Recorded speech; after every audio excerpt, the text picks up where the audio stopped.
Les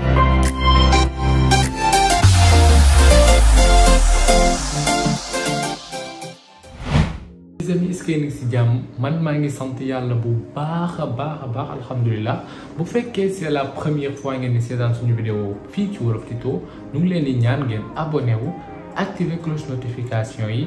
partager maximum ak seeni xarit tey ñu ngi ñëw wan leen nan ngeen di def ba créer compte MetaMask ak seen téléphone Android wala iPhone. Tout d'abord lan mooy MetaMask. MetaMask mooy benn portefeuille boo xam ne ni nga fa mën a def ay transactions crypto-monnaie ni nga fa mën a def say stocké fa say crypto-monnaie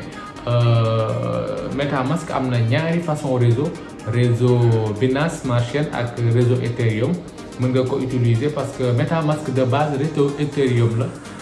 bu fekkee nag yéen mosoo leen xam affaire de crypto-monnaie donc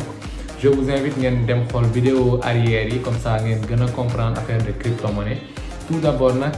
ñun lu ñu gën a intéressé mooy réseau Binance Smart Chain mooy maanaam crypto yoo xam ne si réseau boobu la ñu basé wu donc voilà dinañ leen wan nan la ñuy def ba créer compte ak MetaMask ba pare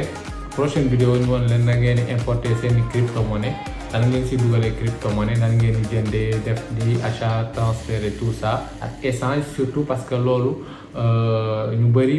ay bu fekkee ay trust wallet yooyu noonu duñ fa mën a defee directement échange yi du coup dañuy mën a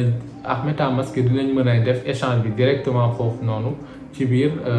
wallet bi ci biir portefeuille bi wallet ça veut dire portefeuille wallet anglais la portefeuille français. Voilà les gars, tout d'abord dañuy soxla téléphone Android wala soit nga nekk ci iPhone ñaar yëpp benn la. Juste bu dee iPhone dem leen ci seen App Store bu dee Android dem leen ci seen Play Store ngeen dem ci barre de recherche bi ngeen bind MetaMask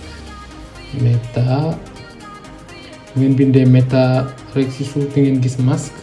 voilà après bu ngeen bindee MetaMask dinañ leen indil kii bi après ngeen télécharger ko ba pare bu ngeen ko télécharger da ngeen koy ouvrir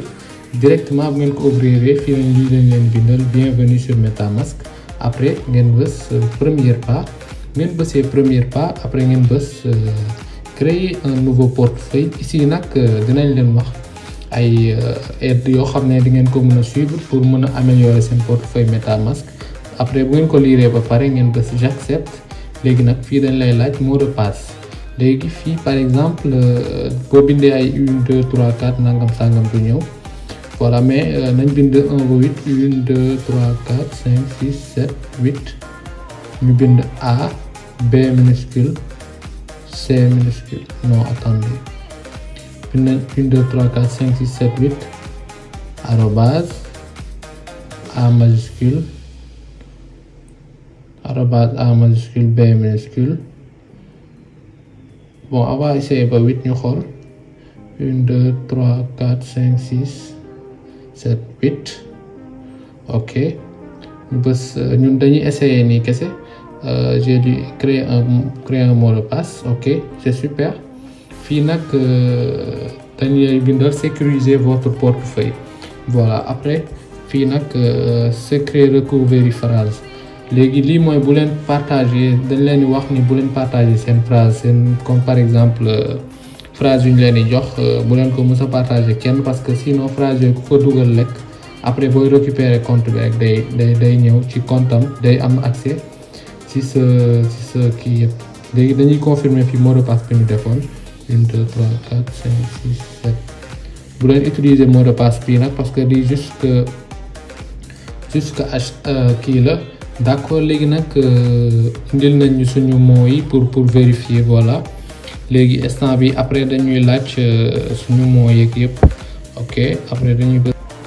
voilà gis ngeen directement last mot moo ci des ok buñ ko defee ba pare da ngeen di gis mu vert après dañuy bës terminer d'accord après ñu ñëwaat bës fii terminer voilà gis ngeen directement portefeuille MetaMask bi créé wu na instant bi mën nañ dem importer bu ñu neexee ay Ethereum parce que instant bi Ethereum rek moo fi nekk boo bëggee importer ay jetons fii ngay def par exemple ñu def Ariva ñu xool voilà bu ñu defee Ariva duñ ko gis ci parce que yoon ñooñu noonu ci BNB Smart Chain lañu basé aussi réseau boobu donc prochaine vidéo bi lu ñuy def mooy dañ leen di wan nan la ñuy ajouter BNB Smart Chain ci MetaMask. Voilà les gars, merci, on se retrouve à la prochaine, ciao.